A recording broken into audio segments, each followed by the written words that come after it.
اپنے دین کو لے کر حرکت میں آؤ. امت کو ڈوبنے سے بچانے کے لیے یہ راستہ نہیں ہے کہ آدمی صرف یہ سمجھ لے کہ اگر ہم نے مادی اسباب حاصل کر لیے چھین جھپٹ کر تو ہم کامیاب ہو جائیں گے. اگر اس سے دنیا کی 4 روزہ زندگی بن بھی گئی تو آخرت کے بننے کا تو اس سے کوئی تعلق نہیں ہے. اس لیے ہمیں چاہیے کہ اس نقل و حرکت کے ذریعے اپنے ماحول کو بدلیں. اس وقت ضرورت ہے اس کی کہ امت کو اللہ کے فرائض کی طرف لاؤ. اس وقت ضرورت ہے اس کی. کیوں؟ اس لیے کہ جب دل دکھے ہوئے ہوتے ہیں اور امت حالات میں ہوتی ہے تو ہر ایک چاہتا ہے کہ کوئی نجات کا راستہ ملے. جب حالات آتے ہیں تو دل نرم ہوتے ہیں. اس موقع پر اعمال کی طرف لانا آسان ہوتا ہے. جی ہاں، لوگ پوچھتے ہیں بھائی کیا کریں ان حالات میں؟ کہ حالات میں عمل کی طرف لانا آسان ہوتا ہے. خواہش کے نقشے سے نکالنا عمل کی طرف مشکل ہوتا ہے، لیکن حالات اور مصائب کے زمانے میں اعمال کی طرف لانا آسان ہوتا ہے کہ قلوب نرم ہو جاتے ہیں. تو میں نے عرض کیا کہ یہ موقع ہے اس کا، لوگوں کو دعوت دے کر اعمال کی طرف لاؤ. کیونکہ اللہ رب العزت یہ دیکھتے ہیں کہ جو دوسروں کو عمل کی طرف لا رہے ہیں، اللہ تعالیٰ ان کی قربانیوں کو عام امت کے حالات سے نکلنے کا سبب بنا دیتے ہیں. یوں ہے بات.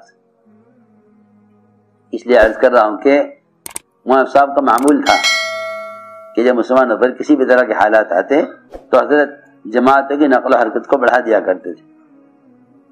یہ نہیں کہ حالات میں آج کل لوگ وظیفے پوچھ رہے ہیں. وظیفے کہ بھائی کوئی وظیفہ بتاؤ جس سے بیٹھ کے پڑھنے. کوئی کہہ رہا یہ ختم کر لو، کوئی کہہ رہا وہ ختم کر لو، کوئی کہہ رہا یہ ختم کر لو، کوئی کہہ رہا وہ ختم کر لو. اور میں یہ سوچتا ہوں، میں نے کہا جن فرائض کے چھوڑنے کی وجہ سے حالات آ رہے ہیں، کیا یہ حالات وظائف سے ٹھیک ہو جائیں گے؟ سوچو تو صحیح. حالات آ رہے ہیں فرائض کے چھوڑنے سے، ٹھیک ہو جائیں گے وظائف کے پڑھنے سے؟ لو کوئی بات بھی ہے بھلا. جی ہاں، پوری رات بیٹھ کے یہ وظیفہ پڑھ لو حالات ٹھیک ہو جائیں گے. ارے تم پوری رات پڑھ کے سوتے آرام سے، اٹھ کے فجر کی نماز پڑھ لیتے، اللہ اسی پہ حالات بدل دیتے. ہاں، جو آدمی عشاء کی نماز اور فجر کی نماز جماعت سے پڑھ لے اسے پوری رات کی عبادت کا اجر ملتا ہے. میں یہ کہنا چاہتا ہوں کہ اس زمانے میں فرائض سے زیادہ آسان وظائف ہیں. ہاں جی، کوئی وظیفہ بتا دو، مشائخ بزرگوں کے پاس جائیں گے کہ جی یہ حالات ہو رہے ہیں اس وقت مسلمانوں پر، کوئی وظیفہ بتاؤ، کوئی وظیفہ. حالانکہ سب کو یہ بتانا چاہیے کہ حالات فرائض کے چھوڑنے کی وجہ سے ہیں. تم جاؤ، نکل جاؤ اپنے مکان گھر چھوڑ کر اور لوگوں کو دعوت دے کر فرائض کی طرف لے آؤ. میں تمہیں کیا بتاؤں، پتہ نہیں سمجھ میں آئے گی بات یا نہیں.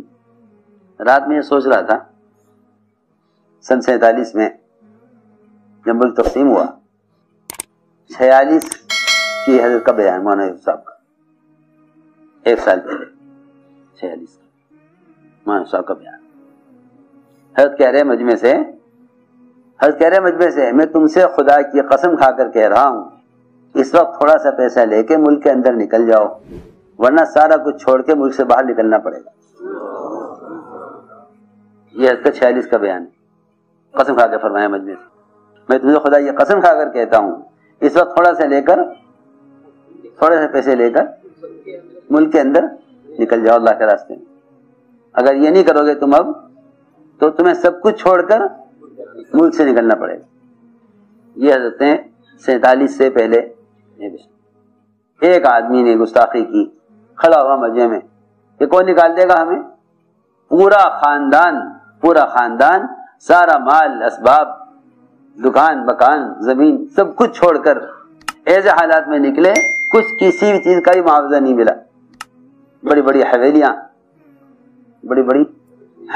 بڑی بڑی زمینیں، گاؤں کے گاؤں چھوڑ کر چلو راستے میں لوگوں کو نماز پر اور کلمے پر آمادہ کر لو. یہ نہیں کرو گے تو سب کچھ چھوڑ کر کہاں سے نکلنا پڑے گا؟ ملک سے باہر.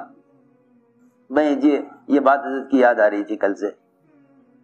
یہ وقت ہے اس کا ہم تو باس پڑھتے ہی ہیں, ہم تو روزہ رکھتے ہی. ارے تم نماز پڑھتے ہو, تم روزہ رکھتے ہو, تمہاری نماز روزے سے تھوڑی حالات بدلیں گے, تمہاری نماز روزے سے حالات تھوڑی بدلیں گے, تمہاری نماز روزے سے حالات نہیں بدلیں گے. تم دوسروں کو نماز روزے پر لے آؤ گے تو حالات بدلیں گے. یہ میں تم سے قرآن حدیث کی بات سیدھی سیدھی کہہ رہا, قرآن حدیث بھرے ہوئے ہیں اسے کہ تم حالات سے اپنے اعمال کے ذریعے نہیں نکل سکتے. تم حالات سے جب نکلو گے جب دوسروں کو تم غفلت سے نکال لو. اس لیے کہ اگر پیر کے انگوٹھے میں زخم ہے تو یہ نہیں کہا جاتا کہ پیر کا انگوٹھا بیمار ہے. میں نے کہا بھائی فلاں صاحب بیمار ہیں, فلاں صاحب کیوں بھائی فلاں صاحب, حالانکہ پیر کا انگوٹھا بیمار ہے, مگر بیماری کی نسبت پورے آدمی کی طرف کی جاتی ہے, پورے شخص کی طرف. ہماری بات سمجھ میں آ رہی؟ بیماری کی نسبت کی جاتی ہے پورے شخص کی طرف. فلاں صاحب بیمار ہیں, حالانکہ بیماری کہاں ہے؟ صرف پیر کے انگوٹھے میں. بس حدیث میں فرمایا ساری دنیا بکھرے ہوئے مسلمان ایک جسم کے اعضاء کی طرح ہیں. اگر پوری دنیا کے کسی کونے بے دینی ہے تو ساری امت بیمار ہے. اگر بے دینی کسی ایک کونے میں کسی ایک ملک میں ہے تو ساری دنیا میں مسلمانوں کا دین ناقص ہے اور سارے مسلمان بیمار ہیں. یہ نہیں کہا جائے گا کہ فلاں ملک میں لوگ نماز چھوڑ رہے ہیں. ہماری بات ذرا توجہ سے سنو. سارا بدن صحت مند, پیر کے انگوٹھے میں زخم, ڈاکٹر کہتے ہیں اگر انگوٹھا نہ کاٹا گیا فوراً تو یہ بیماری بڑھ جائے گی, پیر کاٹنا پڑ سکتا ہے اور آگے جان کو بھی خطرہ ہو سکتا ہے. کیوں بھائی ایسا ہی ہے نا؟ وہ پورے بدن کے تحفظ کے لیے پیر کے انگوٹھے کا علاج کرتے ہیں اور ہم یہ سوچ کے چھوڑ دیتے ہیں ارے ہم تو نماز پڑھ ہی رہے, کوئی نہیں پڑھ رہا تو کیا بات ہے, وہ جانے اسے اپنی قبر میں جانا, مجھے اپنی قبر میں جانا. کہ قبر کا تو معاملہ بعد میں ہوگا, پہلے دنیا جو جہنم بنی گی اس کا کیا کریں؟ ہاں سوچنے کی بات ہے. ایک بے نمازی کے نام سے 40 گھروں تک, آپ کے محلے میں 40 بے نمازی ہیں تو کتنی نوسط ہوگی؟ اس لیے کہہ رہا ہوں کہ انفرادی اعمال سے مسئلہ حل نہیں ہوگا.